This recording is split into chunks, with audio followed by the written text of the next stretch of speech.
In the private meeting, Choi and Minji were laying the groundwork for something even more significant, a complete restructuring of galactic politics. The old way of conquest and submission must end, Choi explained. Your species has proven it's unsustainable. We need a new approach, a new way of thinking about galactic civilization. Minji smiled. That's exactly what we hope to hear.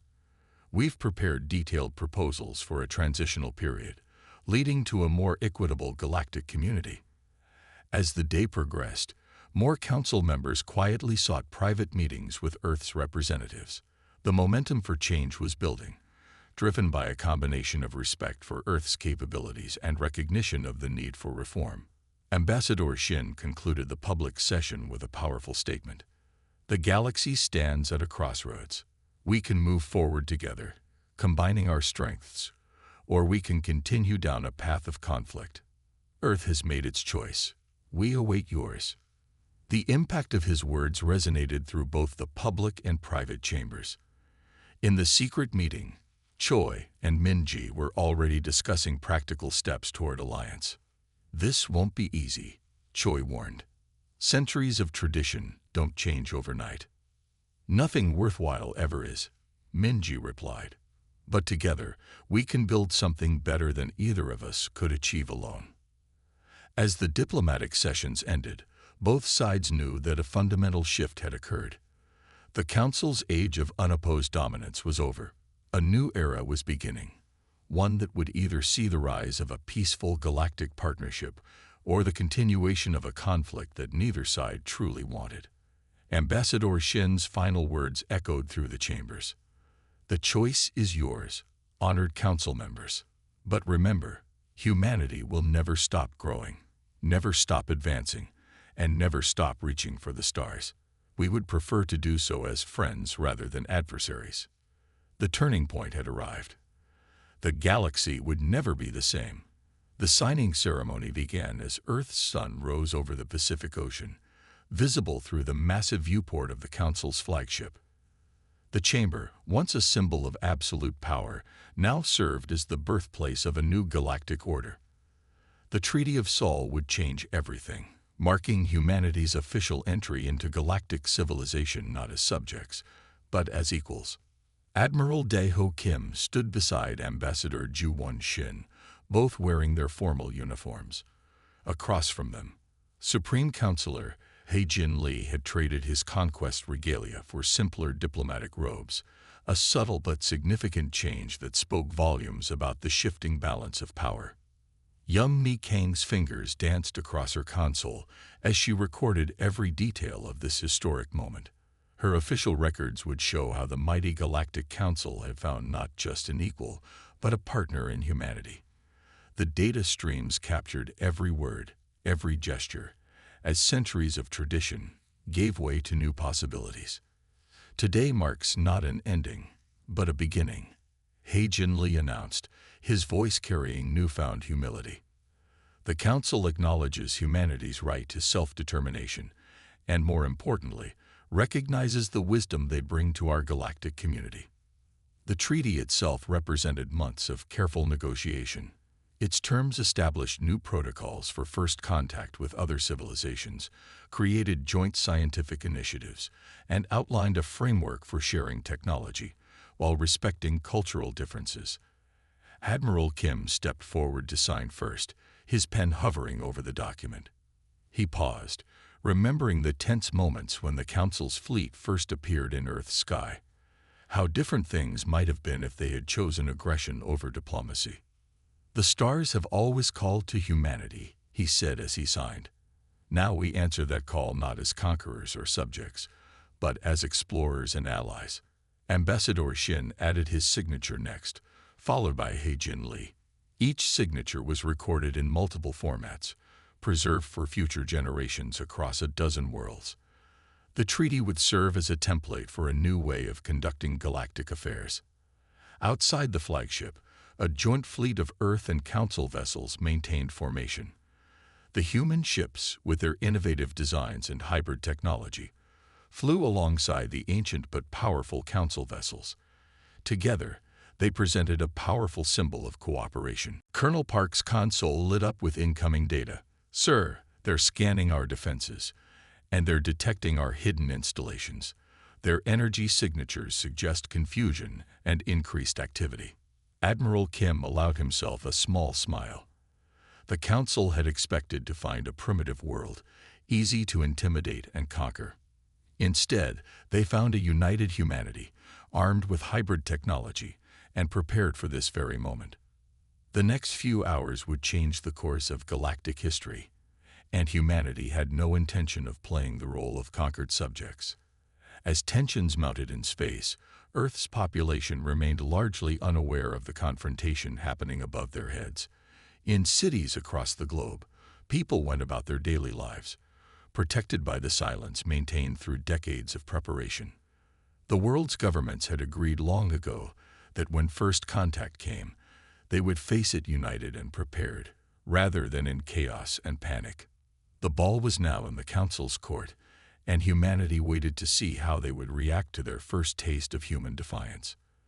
The next move would determine whether this would end in peaceful dialogue or become humanity's first interstellar war. The Grand Council chambers aboard the massive flagship echoed with voices filled with disbelief and confusion. The usual calm and orderly proceedings had dissolved into chaos as the impossible became reality. A species had refused to surrender. Supreme Counselor He Jin Lee paced the polished floor, his ornate robes swishing with each turn. The chamber's curved walls displayed real-time data from Earth, and the information streaming across these screens only added to his growing anxiety. His carefully maintained composure, developed over centuries of successful conquests, was beginning to crack. Young Mi Kang sat at her station, her fingers flying across multiple holographic interfaces as she dug deeper into the Council's historical archives. As the Supreme Counselor's chief assistant, she had access to records dating back thousands of years, documenting every encounter, every conquest, and every submission. What she found only confirmed their unprecedented situation. "Supreme Counselor," she called out, her voice cutting through the chamber's chaos. "I've completed the historical analysis. In our entire recorded history, spanning 127 civilizations, none have ever lasted more than 6 hours before surrendering. Most capitulated within the first hour." She paused, double-checking her data. Humans are different. They're not following any established pattern of behavior. The chamber fell silent as her words sank in. Council member Taiwan Choi, known for his tactical expertise, stepped forward from the gathered group. His face showed the same confusion that marked everyone else's. "This is unprecedented," he stated, his voice echoing in the quiet chamber. "Perhaps we should review our intelligence reports again. There must be something we missed. No species has ever refused our ultimatum." The surveillance data continued to stream across the chamber walls, painting an increasingly concerning picture. Hidden bases beneath Earth's oceans, concealed installations on their moon, and a network of defensive satellites that had somehow escaped their initial scans. But most troubling were the historical records showing centuries of careful preparation. "Look at this," Young Mei called out, projecting a timeline onto the main display. They'd been preparing since their first radio transmissions. Every piece of technology we thought was for civilian use has military applications. Their entertainment media, what they call science fiction, has been preparing their population psychologically for alien contact for generations. The chamber erupted in heated debate once again. Council members argued about how to proceed, their voices mixing into a cacophony of concern and confusion. Some advocated for immediate military action, while others called for caution and further analysis. He Jin Lee watched the chaos unfold, his mind racing. In all his years as Supreme Counselor, he had never faced such a situation. The Council's strategy had always been simple and effective.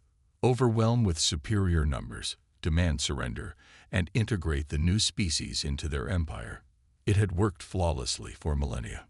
"Show me their military response again," he commanded, and the displays shifted to show Earth's defense fleet taking position.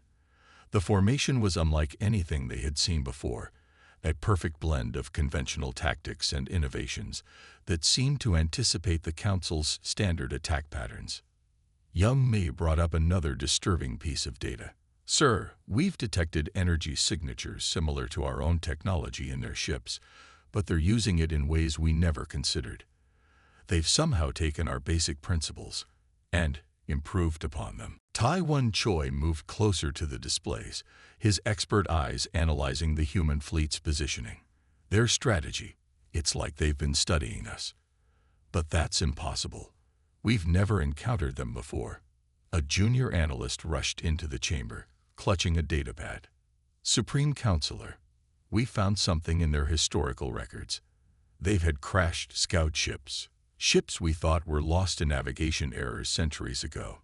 They've been studying our technology for generations." The revelation sent another wave of unease through the chamber. Their advantage of superior technology, while still significant, was not as absolute as they had assumed. The humans had been quietly preparing, learning, and adapting while the Council remained unaware. He-Jin Lee raised his hand for silence, and the chamber gradually quieted. "We need to understand what we're dealing with," he declared. Young Mei, begin a deep analysis of their historical records. Taiwan, reassess our tactical approach. We cannot proceed with our standard protocols, not with this species. As the Council members dispersed to their tasks, He-Jin Lee remained standing before the displays, watching the human fleet's movements. For the first time in his long life, he felt something he had never experienced before: uncertainty about the outcome of a conquest. In the following hours, more reports flooded in, each more concerning than the last. The humans had not only prepared their defenses, but had united their entire planet in secrecy. Their governments, despite their apparent divisions, had worked together for decades to prepare for this moment. Their technology, while less advanced in some areas, showed innovations that the Council's scientists found both brilliant and disturbing. As Young Mei continued her analysis, she couldn't help but wonder if the Council had finally met its match. The humans weren't just another species to be conquered. They were something entirely new, and for the first time in the Council's history, the outcome of their encounter was far from certain. The emergency council session began with an unusual sight. Intelligence Officer Sun Woo Park standing at the center of the chamber, his normally pristine uniform showing signs of 3 sleepless nights. The data he carried had kept him awake, analyzing and reanalyzing, hoping he had made a mistake. He hadn't.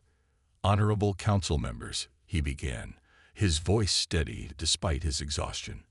"What I'm about to share will change everything we thought we knew about the humans." The room's atmospheric processors hummed quietly as he loaded his findings onto the main display.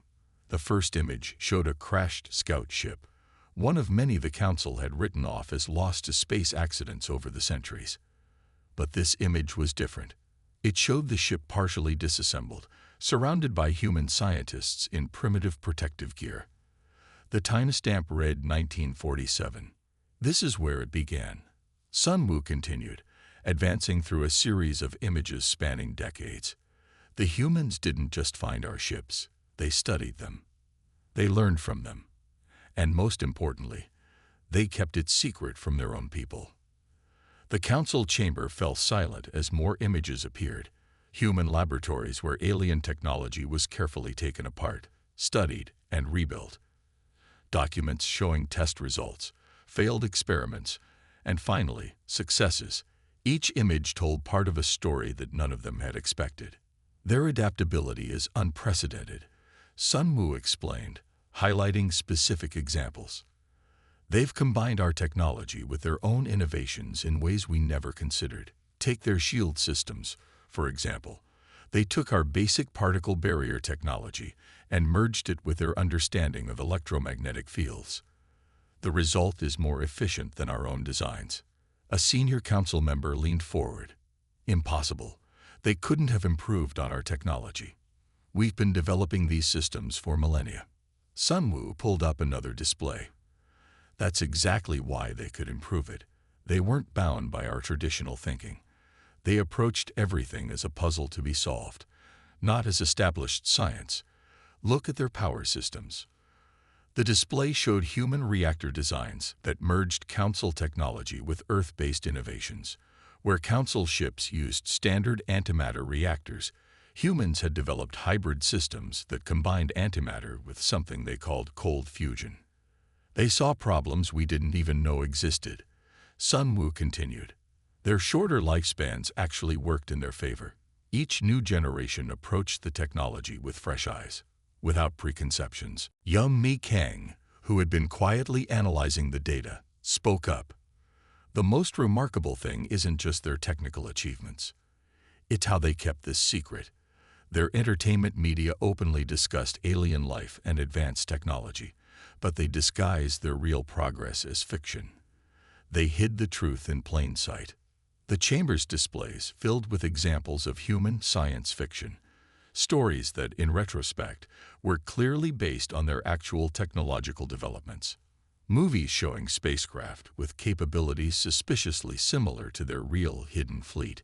Books describing weapons systems that they had actually built. But why? He Jinli asked, breaking his long silence.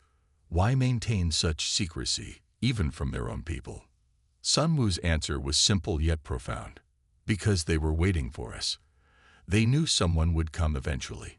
Every piece of technology they developed, every system they built, was created with one purpose: to be ready when they met a spacefaring civilization. The implications disturbed many council members. Humans hadn't just prepared technically, they had prepared psychologically. Their entire civilization had been subtly shaped to handle first contact, not with fear or submission, but with readiness. There's more, Sun Wu added, his voice growing more serious. We've detected energy signatures we can't explain. They're not just using our technology, they're developing entirely new applications. Some of their ships show power readings that shouldn't be possible with their level of advancement. The council chamber erupted in concerned murmurs. The humans weren't just refusing to surrender. They had technologies that the council's scientists couldn't fully understand. They had taken council technology and evolved it in new directions. What are you suggesting? He Jinli asked, though his tone suggested he already knew the answer. I'm suggesting, Sun Wu replied carefully, that we may have severely underestimated them. They're not primitive. They're not even technically inferior in some areas. They're different, and that makes them dangerous. The revelation settled over the chamber like a heavy cloud. The Council's standard approach to conquest had always relied on technological superiority, but the humans had eliminated that advantage through decades of careful preparation and innovation. As the Council members debated their next move, Sun Wu added one final observation. There's something else you should know. Every piece of technology they've developed has both civilian and military applications. They've built their entire civilization to transform from peaceful to war-ready in moments. We're not facing a primitive species. We're facing one that has spent generations preparing for this exact moment. The silence that followed was deafening. The Council had never encountered a species that had so thoroughly prepared for their arrival. The humans hadn't just survived first contact. They had been quietly shaping themselves to face it on equal terms. Space lit up like a supernova as the Council fleet made its first aggressive move. Fleet Commander Du Hyun Cho stood on the bridge of his flagship, the Celestial Dawn, watching with practiced confidence as his ships moved into attack formation. With over 10,000 vessels against Earth's modest defense fleet, he expected the battle to be brief and decisive. All ships in position, his tactical officer reported. Enemy fleet remains in defensive formation around their planet. Do Hyun allowed himself a small smile. The humans had refused to surrender, but surely they would break once they witnessed the true might of the Council's armée. Begin the attack pattern. Standard Conquest Formation Delta. The Council ships moved with precision, their golden hulls gleaming in the sunlight as they advanced toward Earth. Their formation was perfect, rehearsed countless times in previous conquests. Thousands of ships moving as one, ready to demonstrate why the Council had remained undefeated for millennia. On Earth, Admiral Dae-ho Kim watched the approaching fleet with calm determination. The command center hummed with activity as officers coordinated their response. Colonel Jae-yun Park stood at her station, her hands moving across the quantum control interface that linked Earth's defensive grid. "Admiral," Jae-yun called out, "quantum satellites are tracking their movement patterns. The AI is detecting standard Council attack formations, matching exactly with the data we recovered from their crashed ships." Kim nodded. "They're predictable. That's their weakness. Initiate Defense Plan Aurora." The human response began with something the Council fleet didn't expect. Silence. Their initial volley of energy weapons passed through empty space as the Earth ships seemed to vanish. "Impossible," Do-hyun's tactical officer shouted. "Their ships just disappeared from our sensors." Before Do-hyun could respond, chaos erupted across his fleet. Human vessels reappeared inside their formation, their hybrid weapons systems unleashing attacks that the Council's shields had never been designed to stop. Quantum-linked missiles phased through standard energy barriers. Electromagnetic pulses merged with alien technology created weapon effects that shouldn't have been possible. Multiple ships reporting critical system failures. His command staff reported, their voices rising with panic. "Their weapons, they're using our own technology against us, but differently." Jae-yun's quantum defense grid proved its worth as it predicted and countered the Council's every move. The satellites she controlled had been specifically designed to exploit weaknesses in Council technology that the aliens didn't even know existed. "Enemy fleet attempting to regroup," she reported to Admiral Kim. "Their formation is breaking apart." The space around Earth had become a battlefield unlike anything in Council records. Human ships moved with unpredictable patterns, using maneuvers that defied standard space combat doctrine. They fought like their planet's ancient guerrilla warriors, striking from unexpected angles, disappearing, and reappearing where they were least expected. Do-hyun watched in growing horror as his perfect formation dissolved into chaos. "How are they doing this? Their technology shouldn't be capable of." His words cut off as his flagship systems began failing one by one. The humans hadn't just copied Council technology. They had reinvented it. Their weapons targeted weaknesses that thousands of years of unchanging Council doctrine had left unexplored. "Sir," his engineering officer shouted, "they're using some kind of hybrid weapon. It's affecting our power cores in ways we've never seen." Throughout the battle, Admiral Kim's voice remained calm as he coordinated Earth's defense. The humans fought with the coordination of a species that had spent centuries preparing for this exact moment. Every weapon, every tactic, had been designed specifically to counter Council technology. "Status report," Kim commanded. Jae-yun's response was immediate. "Enemy fleet is in disarray.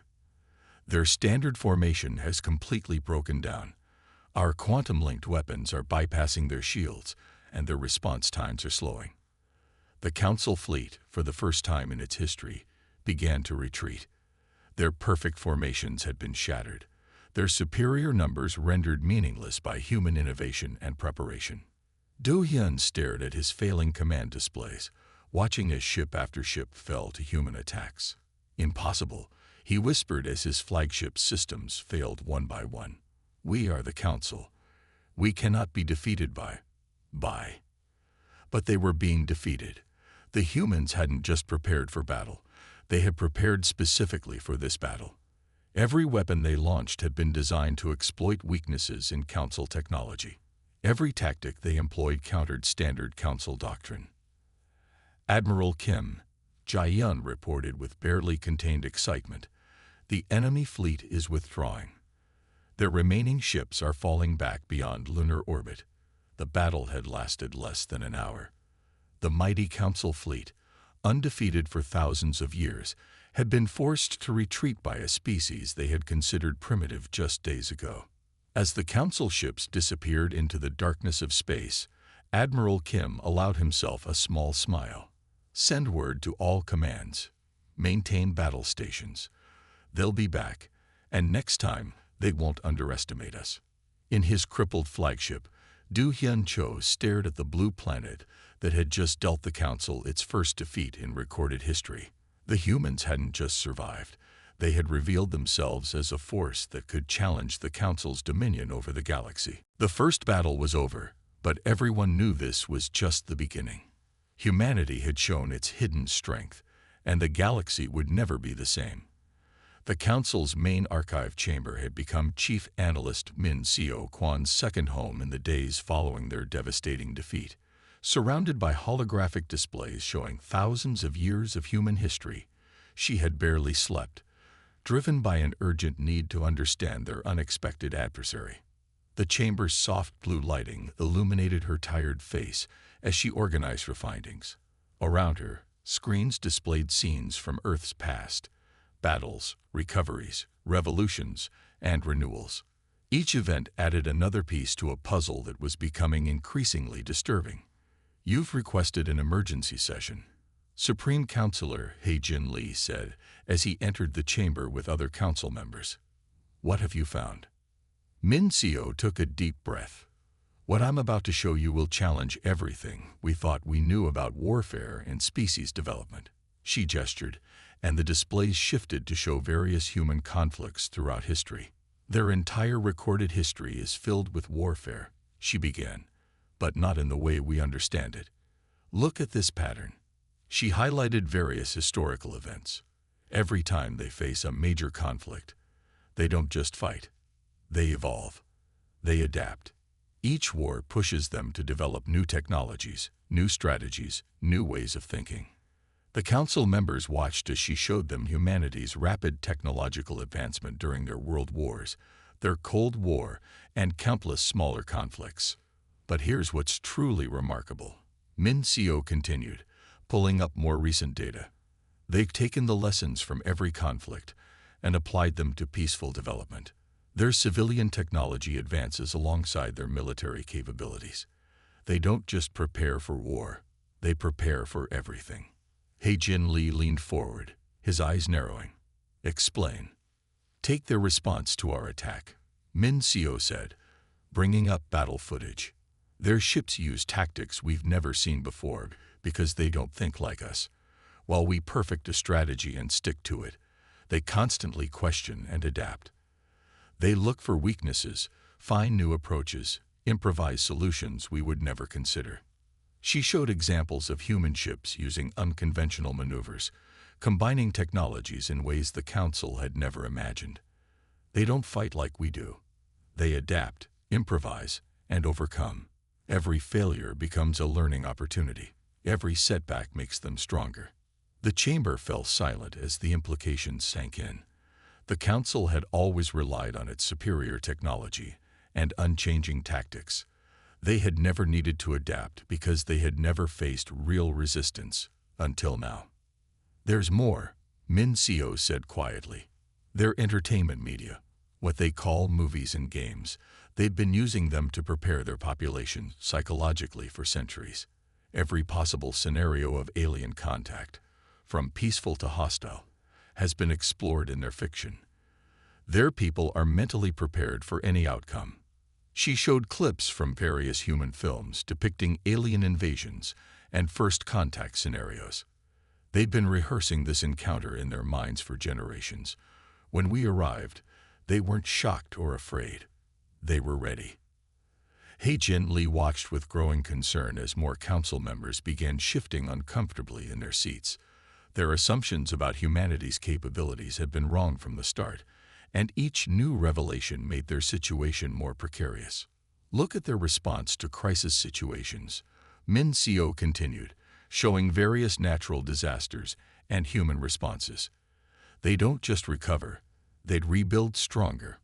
They learn from each disaster, improve their systems, and prepare for the next challenge. It's built into their psychology."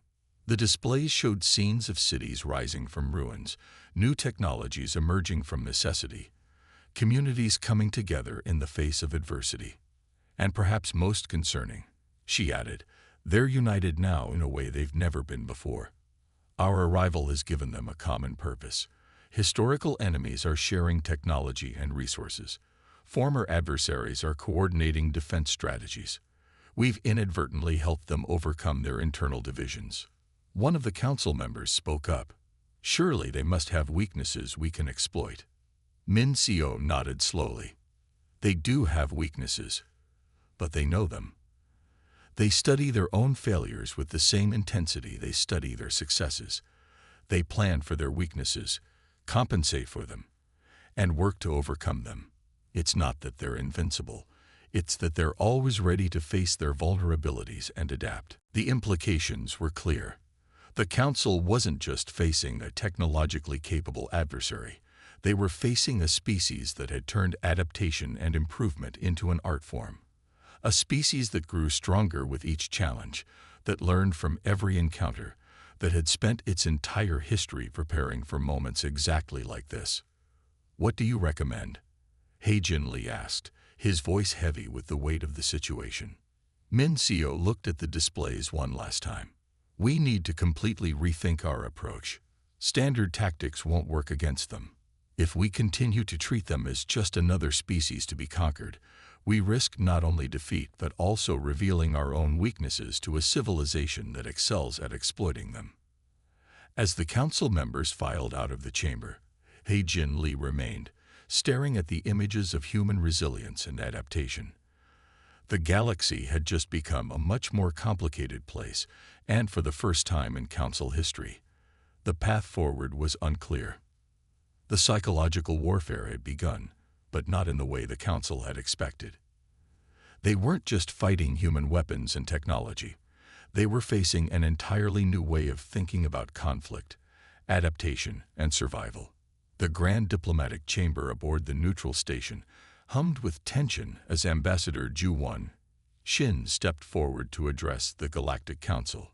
Located in the space between Earth and Mars, this hastily constructed meeting place represented the first real dialogue between humanity and the Council since the failed invasion. Shin stood tall in his simple but elegant diplomatic uniform, a stark contrast to the ornate robes of the Council members. His presence here was itself a victory. The Council had never before negotiated with a species they had attempted to conquer. "Honorable members of the Galactic Council," he began, his voice clear and confident. "I come before you today not as a supplicant, but as a representative of Earth and humanity." He paused, letting his words sink in. "We are here to discuss terms for future relations between our civilizations." The council members stirred uncomfortably. Supreme Counselor He Jin-Lee sat at the center of their delegation, his face carefully neutral. The defeat of their fleet had shaken the council's confidence, but old habits died hard. "We have prepared a comprehensive proposal," Shin continued, activating a holographic display. "Our terms are simple: peaceful coexistence and mutual respect, or continued resistance. The choice is yours." The display showed detailed plans for trade routes, cultural exchanges, and technological cooperation, but it also showed Earth's continued military preparations and defensive capabilities. "We prefer peace," Shin stated firmly. "The advancement of both our civilizations through cooperation and mutual understanding. But let me be absolutely clear, we will never accept subjugation.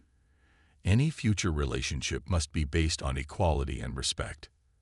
As the public session continued, another meeting was taking place in a smaller chamber nearby. Council member Taiwan Choi had arranged a secret meeting with Earth's secondary delegation, led by diplomatic advisor Minji Park. "Your species continues to surprise us," Choi admitted, speaking quietly. "Many on the council are beginning to see the wisdom of cooperation." Minji nodded. "We've studied your civilization extensively. Your achievements are remarkable, but your resistance to change has become your greatest weakness. Together, we could accomplish so much more." Choi glanced at the data screens showing the combined potential of human innovation and council technology. "Some of us have been advocating for reform within the council for centuries. Your arrival, it might be the catalyst we needed." Back in the main chamber, Ambassador Shin was detailing the benefits of alliance over conflict. "Our scientists have already identified dozens of areas where cooperation could advance both our civilizations. Our different approaches to technology and problem-solving could complement each other perfectly. The council members listened with growing interest as he outlined specific examples. Human adaptability combined with council experience, Earth's innovative spirit merged with the council's vast knowledge base. But make no mistake, Shin added, his tone growing serious. While we extend this hand in friendship, our other hand remains ready to defend our freedom. We will not stop preparing, we will not stop advancing, and we will not stop protecting our independence. In the private meeting, Choi and Minji were laying the groundwork for something even more significant, a complete restructuring of galactic politics. The old way of conquest and submission must end, Choi explained. Your species has proven it's unsustainable. We need a new approach, a new way of thinking about galactic civilization. Minji smiled. That's exactly what we hope to hear. We've prepared detailed proposals for a transitional period, leading to a more equitable galactic community. As the day progressed, more council members quietly sought private meetings with Earth's representatives. The momentum for change was building, driven by a combination of respect for Earth's capabilities and recognition of the need for reform. Ambassador Shin concluded the public session with a powerful statement. The galaxy stands at a crossroads. We can move forward together, combining our strengths, or we can continue down a path of conflict. Earth has made its choice. We await yours. The impact of his words resonated through both the public and private chambers. In the secret meeting, Choi and Minji were already discussing practical steps toward alliance. This won't be easy, Choi warned. Centuries of tradition don't change overnight. Nothing worthwhile ever is, Minji replied. But together, we can build something better than either of us could achieve alone. As the diplomatic sessions ended, both sides knew that a fundamental shift had occurred. The Council's age of unopposed dominance was over. A new era was beginning, one that would either see the rise of a peaceful galactic partnership or the continuation of a conflict that neither side truly wanted. Ambassador Shin's final words echoed through the chambers. The choice is yours, honored council members. But remember, humanity will never stop growing, never stop advancing, and never stop reaching for the stars. We would prefer to do so as friends rather than adversaries. The turning point had arrived. The galaxy would never be the same. The signing ceremony began as Earth's sun rose over the Pacific Ocean, visible through the massive viewport of the Council's flagship. The chamber, once a symbol of absolute power, now served as the birthplace of a new galactic order. The Treaty of Sol would change everything, marking humanity's official entry into galactic civilization not as subjects, but as equals. Admiral Dae-ho Kim stood beside Ambassador Ju-won Shin, both wearing their formal uniforms. Across from them, Supreme Counselor Hae-jin Lee had traded his conquest regalia for simpler diplomatic robes, a subtle but significant change that spoke volumes about the shifting balance of power. Young Mi Kang's fingers danced across her console as she recorded every detail of this historic moment. Her official records would show how the mighty Galactic Council had found not just an equal, but a partner in humanity. The data streams captured every word, every gesture, as centuries of tradition gave way to new possibilities. Today marks not an ending, but a beginning, Hae-jin Lee announced, his voice carrying newfound humility. The Council acknowledges humanity's right to self-determination, and more importantly, recognizes the wisdom they bring to our galactic community. The treaty itself represented months of careful negotiation. Its terms established new protocols for first contact with other civilizations, created joint scientific initiatives, and outlined a framework for sharing technology, while respecting cultural differences. Admiral Kim stepped forward to sign first, his pen hovering over the document. He paused, remembering the tense moments when the Council's fleet first appeared in Earth's sky. How different things might have been if they had chosen aggression over diplomacy. The stars have always called to humanity, he said as he signed. Now we answer that call not as conquerors or subjects, but as explorers and allies. Ambassador Shin added his signature next, followed by Heijin Li. Each signature was recorded in multiple formats, preserved for future generations across a dozen worlds. The treaty would serve as a template for a new way of conducting galactic affairs. Outside the flagship, a joint fleet of Earth and Council vessels maintained formation. The human ships, with their innovative designs and hybrid technology, flew alongside the ancient but powerful Council vessels. Together, they presented a powerful symbol of cooperation. Colonel Jai-Yun Park watched from her station as Earth's first official diplomatic fleet prepared for launch. These ships would carry human ambassadors to every corner of known space, establishing new relationships and opening trade routes. Perhaps, she remarked to Admiral Kim with a slight smile, "They should have asked about us before assuming we would surrender." Her words carried no malice, only amusement at how dramatically things had changed. The Admiral nodded, watching as the diplomatic fleet began its historic journey. "Sometimes the best teacher is surprise," he replied. "We taught them that the galaxy is full of possibilities they never considered." Yum's records captured the reactions across Council space as news of the treaty spread. Some worlds celebrated the change, while others struggled to accept the new reality. But all recognized that a fundamental shift had occurred. The new era brought rapid changes.